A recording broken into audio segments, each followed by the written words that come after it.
Okay, so as you saw, there were a lot of big structural pieces going into the challenges that face the US economy at this time. But I want to remind you of just a few extra things and sort of reinforce some that the esteemed Mr. Green shared with you. So to begin, one thing that isn't mentioned is how inflation is related to lots of those processes that he mentions. Things like the removal of the American dollar from the gold standard, for example, but also a result of things like Vietnam spending.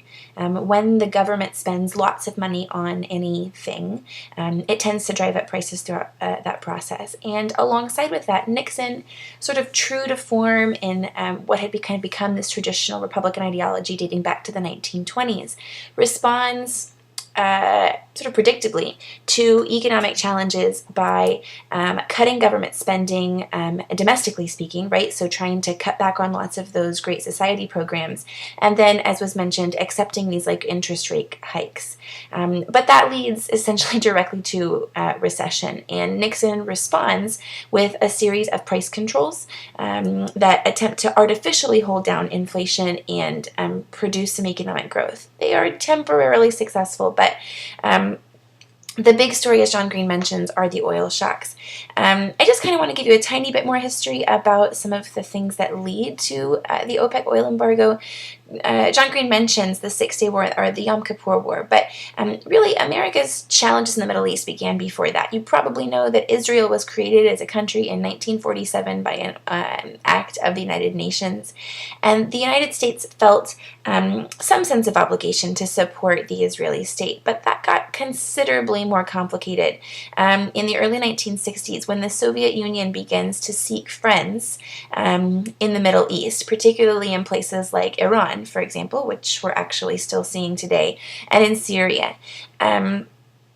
So as a result, if the Russians are going to find allies in the Middle East, then we've really got to have allies too. And the most logical ally for us in this case would be the enemy of my enemy, right? And since the Arabs and the Israelis had long-standing tension dating back to the very creation of Israel in what had been Palestine and many believe still is Palestine, Israel was sort of the natural ally for the U.S. So there's a lot of kind of complicated reasons why Israel is considered such a great ally or an important ally for us. Anyhow, in 1967, the Six-Day War is going to begin. Several Arab nations attack Israel, and Israel has a really strong and effective military, but on top of that, they also have enormous amounts of financial support from the United States, technological support, American military technology, which we give, donate, and sell to the Israelis, which enables them to survive the Six-Day War and come out successfully. Then, just 6 years later, the Yom Kippur War will be launched,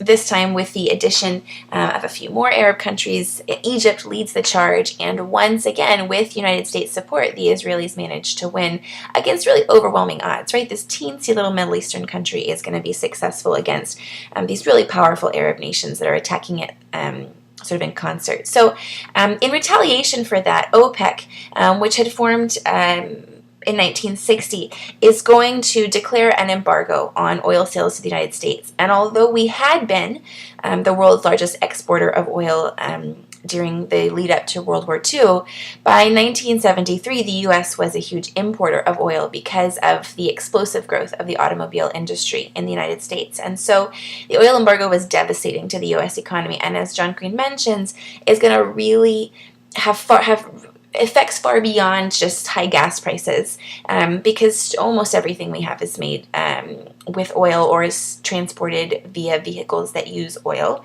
and gasoline, and so that's really going to kick inflation back into high gear. And so John Green mentions this notion of stagflation, and that's a really important concept for you to understand. It's inflation plus high unemployment.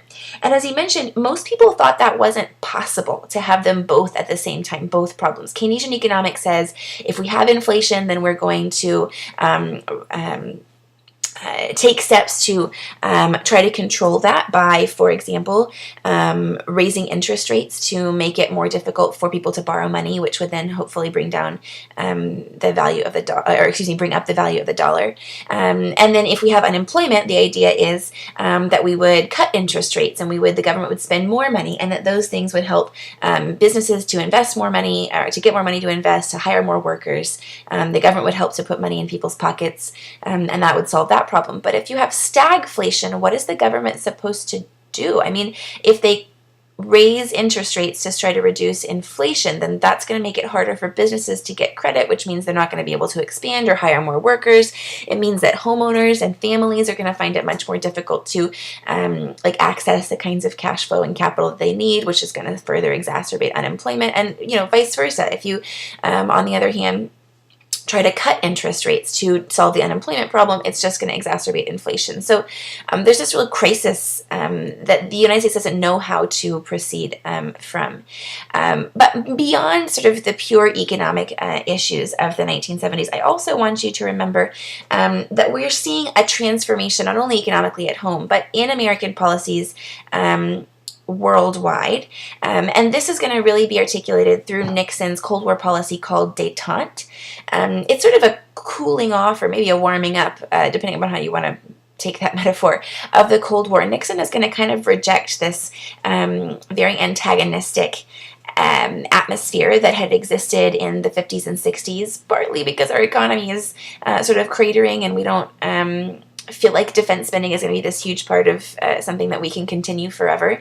And so Nixon is going to open up conversations with the Russians. But actually, before we get there, one of the ways that Nixon does this is by opening up American relations with the Chinese. So as the Chinese-Soviet relations begin to really struggle in the 1960s, because leaders in China really want to have some of their own autonomy. They don't want to just do what Russia says. They want to be a global power in their own right.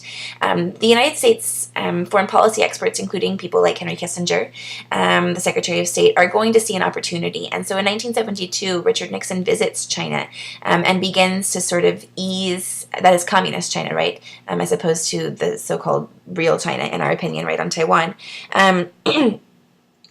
Begins to ease trade restrictions and really show sort of a friendliness between the United States and the Chinese. And that's going to make the Russians really nervous, right? Like, if in some alternate universe the U.S. could be allies with communist China, then would we gang up against the Russians? Are they going to find themselves in a world in which the balance of power has shifted? And so that's going to kind of warm up the Soviets to American interludes.